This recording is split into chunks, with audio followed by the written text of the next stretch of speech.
Welcome everybody to the build guide for the Shadow Summoner build that I'm currently running and have been running for, I don't know, like 20 levels or something.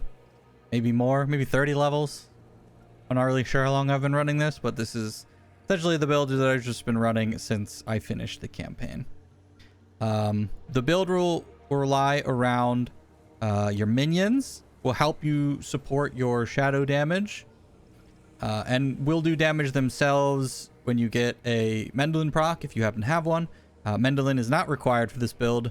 It's just a big increase to damage when it procs.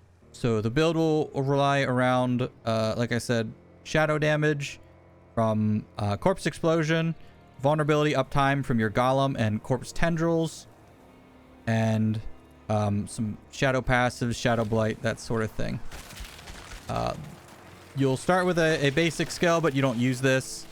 It's not on your bar. You just have to put 2 points somewhere just to get down into your core skills. I'm running Blight currently because I have the Blight aspect that pulls mobs in. I really like this aspect. I think it's great for clumping up mobs as well as just kind of like dragging mobs behind you whenever corpse tendrils is on cooldown and stuff like that. This could also work with a Sever. Maybe if you have the Sever unique boots, you could try running Sever and go into Supernatural Sever. You'll have 12 minions if you have the aspects for mages and warriors, so it'll be a 24% increase on Sever damage, which is pretty decent. You'll want as many ranks into Corpse Explosion as you can get. This is your main damage source, the main way for you to stack shadow damage. And you'll want to take Blighted Corpse Explosion, so it is darkness instead of physical. Blood Mist is the Necro Get Out of Jail Free card. So we take it just in case. And then you'll want your Skeletal Warrior Mastery, Grim Harvest, and Fueled by Death. You don't take any curses, or I don't take any curses though. Curses are not uncommon in a Shadow build, especially Decrepify with Abhorrent Decrepify. If you happen to be running some sort of ultimate or something, then you'll want this for the cooldown reduction, but I don't run anything like that, so I just don't have it. I don't like curses. You'll take Skeletal Mage Mastery. You go down into Corpse Tendril. I only have 1 point in here. I get six points from my gear. This is entirely here just for the vulnerability, as well as grouping. The grouping part is also nice, but vulnerability is the big thing there. You take Necrotic Carapace. Most builds this passive is trash for because it does not proc off of hewed flesh, but it does proc off of skeleton reapers, and your reapers provide you with a lot of corpses, so this will actually manage to keep you fortified pretty much all the time. You want Gloom and Terror. These are big damage increases for you. We only have 1 point in Reaper's Pursuit. If we had more points, we'd go 3 of 3 just for more move speed, but we're already pretty short on points as is, and that's why I only have 2 points in Hewed Flesh. We take 1 point in Crippling Darkness for the stun. You might be able to drop this maybe for Hewed Flesh or something like that. I don't know how really important it is, but it's a nice little stun to have occasionally.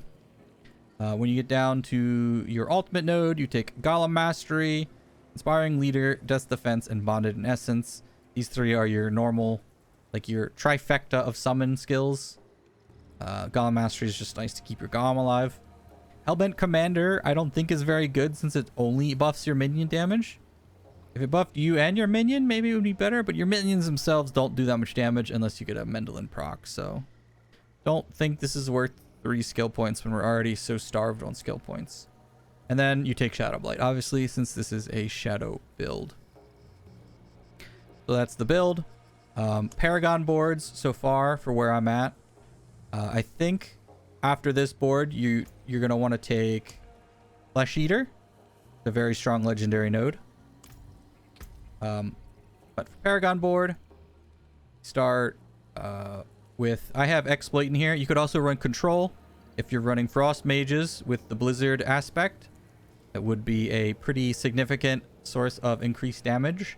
Control definitely scales a lot higher than Vulnerable, but once I get my Howl from Below gloves, I'll probably stop running Cold Mages and run Shadow Mages. So once you finish your starter board, however you happen to build it, I have it built in this way. just getting all these armor nodes and stuff like that. Armor is super important. And then you'll want to go into the cult leader board. The cult leader node itself is fine. I would definitely pick it up, but that's not the big reason why we're in here. The big reason why we're in here is get this Dead Razor glyph down, get it to 15, and to grab these nodes around here. This will increase your minion damage reduction by a lot. So this is increasing, the glyph alone is increasing it by 24.5. And then these nodes are also increasing it by a lot, right? These nodes are increased by what, 76% because of the Dead Razor glyph. So this glyph is really huge for your minion survivability and stuff like that. You'll want to grab all these rare glyphs in this board. It's very strong. And then my board's actually kind of messed up. I'd recommend going out this way because this is only 5 nodes to get out here. I for some reason went this way and it's 6. It's not, it's 1 more node. So don't go left, go right. It'll be in the build link in the description. The board won't be messed up like more about my board. I just don't feel like redoing my boards. So I haven't fixed it yet. The next board you'll take is the Wither board. It's good for like the shadow damage and stuff like that you can get, and the damage reduction from enemies that are affected by shadow damage. Since everything is going to be all shadowy, this will increase our damage and survivability by a pretty decent amount. This rare node here, I'm really debating whether this node's even worth picking up. Shadow resistance, like resistances are not very good to begin with. And then I don't like, what does shadow damage? I think that's like the Terrify mobs. And then, like I said, after this board, you'll probably want to go a Flesh Eater. I'm not there yet, so I haven't really looked at it too intently. So that's your Paragon boards. Oh, and this is Scourge. Shadow damage over time. And then you and your minions deal 10 times damage increase to enemies affected by shadow damage over time. So, very strong glyph.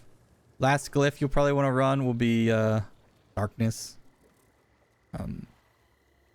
There's not much else that you could run. You could, I guess you could run Control, like I said earlier, if you don't want Darkness. Reduced damage is always nice though, so yeah, it's fine. All right, as for gearing, like I said, I have a Mendeln. This is not required. It's just a nice damage boost, right? When Mendeln does proc, it's a huge proc. If I can get one here, let's see.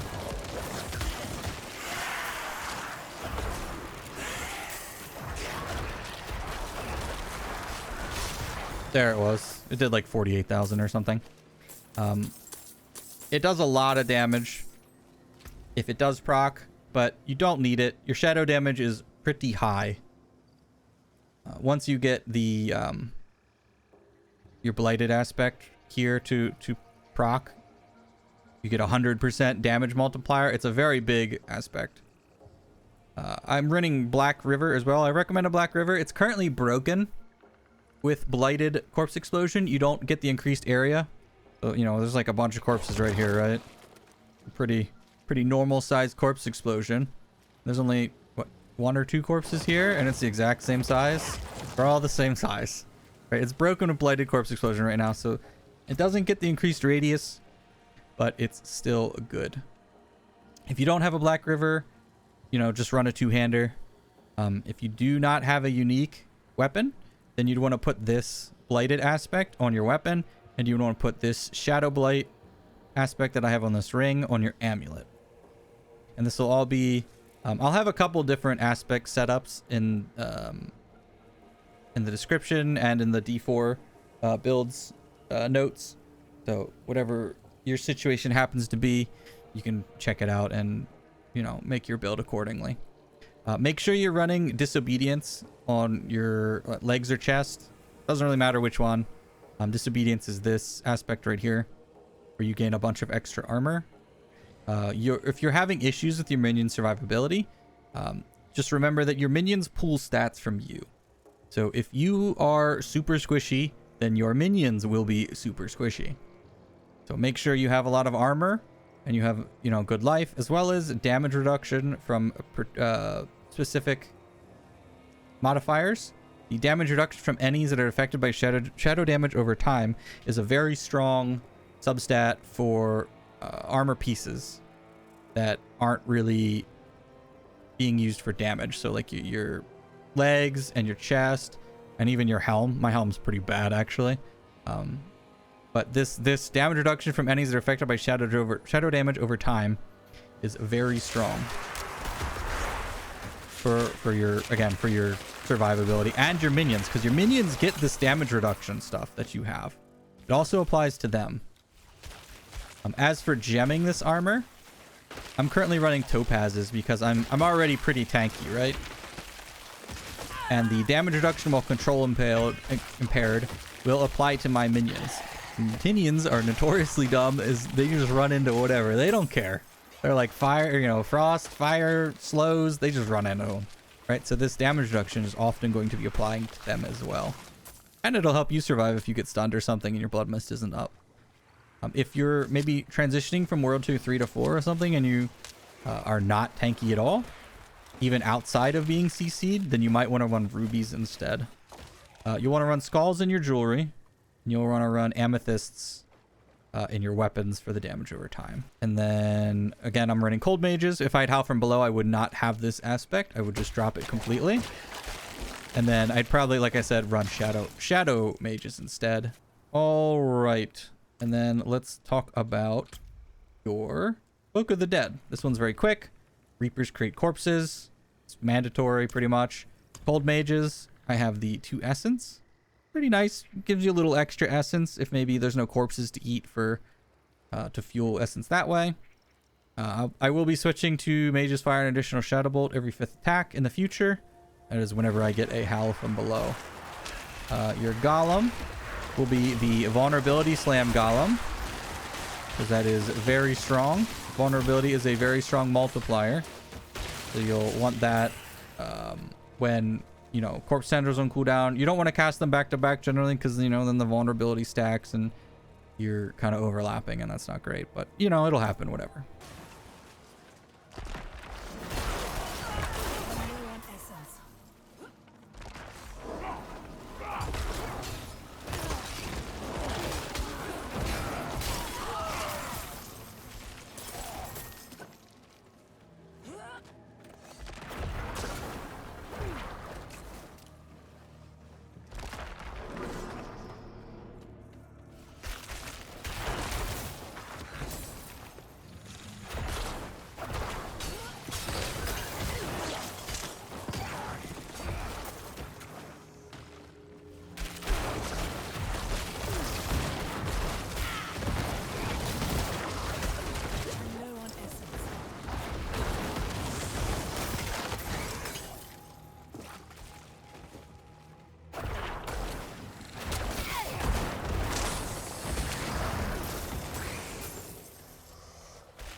But yeah, that's it for this build guide.